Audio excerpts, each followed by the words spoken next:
Do you have these 5 symptoms that point to prostate problems? Sign number 1, you wake up often at night to urinate. Sign number 2, you have a burning sensation when you urinate. Sign number 3, you have stiffness or pain in the rectum, prostate, and lower back region. Sign number 4, you have blood in your urine. And sign number 5, you have the dribbling of urine dribbles. If you have any of these 5 symptoms, chances are your prostate are to the weaker side. Now, here's how to fix it. Most people don't understand this, and that's why they never seem to get it better. Your prostate problem is a kidney filtration problem. This is because the prostate is very close to the kidneys.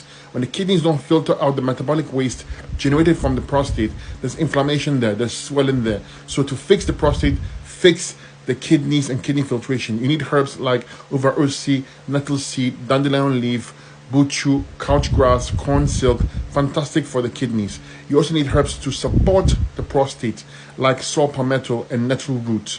You also need to be on a 30-day dark grape only diet to start.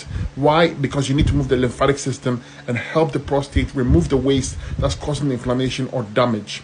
That's how you fix prostate problems.